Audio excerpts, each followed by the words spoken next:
निरसा के मैथन में डीवीसी प्रशासनिक भवन के सभागार में जिला प्रशासन के प्रतिनिधि और डीवीसी के पदाधिकारियों के साथ एक बैठक हुई। बैठक में ग्रामीणों को जमीन का मालिकाना हक दिलाने पर चर्चा हुई।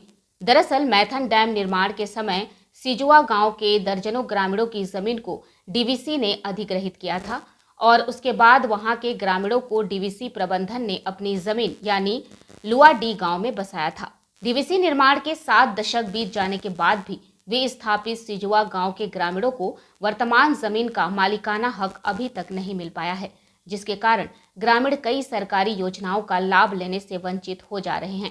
इसको लेकर ग्रामीणों ने कई बार प्रशासनिक विभाग में आवेदन भी दिया, जिसके बाद से अब प्रशासन हरकत में आई और डीवीसी प्रबंधन के साथ बैठकर मामले का जल्द निपटारा करने की बात कर रही है।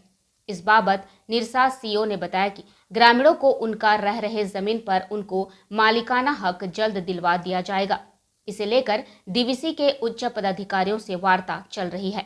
बेसिकली यहाँ कंबाइंड बिल्डिंग है डीवीसी की, तो इसमें जो हमारे डीवीसी मैथन जो डैम है उसमें बहुत सारे गांव के लोग जो विस्थापित हुए हैं, उनका एक गांव हमारा है सिजुआ है, वहाँ से लोग जो विस्थापित हुए हैं उनको लुआडी गांव में उनको बसाया गया है, लेकिन उनको अभी भी मालिकाना हक का पर्चा नहीं मिला है। उस संबंध में ही एक बैठक यहाँ पर डीजीएम साहब के साथ में किया है, ताकि इन लोगों का जो प्रॉपर सॉल्यूशन है और इनका जो मालिकाना हक का पर्चा है, बेसिकली कहा जाए तो उनके नाम पे जो ज़मीनें होनी चाहिए, जो ज़मीन तो दे दिया गया है लेकिन उनको प्रॉपर दस्तावेज अभी भी उपलब्ध नहीं कराया गया। इसी के निराकरण के लिए एक बैठक हम लोग किए हैं और हम लोग मिल के इस मैटर को सॉर्ट आउट करेंगे ताकि लोगों का जो वाजिब हक है वो मिल पाए।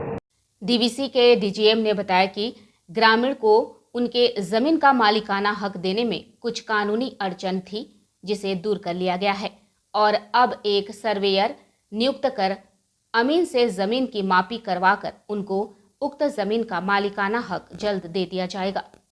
जो डीवीसी जो मैथन का डैम जो बना तो उसमें बहुत सारे लोग भी विस्थापित हुए, डिस्प्लेस हुए, तो उनको डीवीसी रिहैबिलिटेट किया है डिफरेंट जगह पर। तो वो लेकिन वो जगहों पर आज तक उनका नाम नहीं चढ़ा पाया, मैंने रजिस्टर्ड 2 में एंट्री नहीं हुआ, उनके नाम पर म्यूटेशन नहीं हुआ, जिसके चलते उनको बहुत सारे जो सरकारी स्कीम का जो फ़ायदा मिलना चाहिए वो उनको नहीं मिल पा रहा है। तो डीवीसी चाह रही है, उन लोगों ने अपना आवेदन दिया, तकलीफ का बयान किया, तो डीवीसी चाह रही है कि ठीक है उनके ज़मीन पर म्यूटेशन उनको करा दिया जाए और ट्रांसफ़र ऑफ ऑनरशिप लैंड का करा दिया जाए। इसी संदर्भ में आज सीओ साहब के साथ हम लोग की मीटिंग हुई और आगे का कार्रवाई कैसे किया जाए उसको हम लोग ने डिसाइड किया। सीओ साहब के निर्देशन में ही ये सारा कार्रवाई किया जाए। सीओ साहब ने वादा भी किया है कि वो समय पर जब भी चाहे हम अवेलेबल हैं मदद करने के लिए डीवीसी को। और हमारे साथ प्रॉब्लम क्या है, डीवीसी में एक भी अमीन नहीं, जिसके चलते वो काम में थोड़ा सा देरी हो रहा है, लेकिन इसका भी एक हल निकाला गया। डीवीसी एक अमीन हायर करेगी और एक सर्वेयर हम लोग ऑन लेन पर सिविल डिपार्टमेंट जो अभी यहाँ मैथन डिवीज़न में है उनसे एक लिया जाएगा, लेके इस काम को आगे बढ़ाएं। वी टाइम न्यूज़ के लिए निरसा से विकी सरूजा की रिपोर्ट।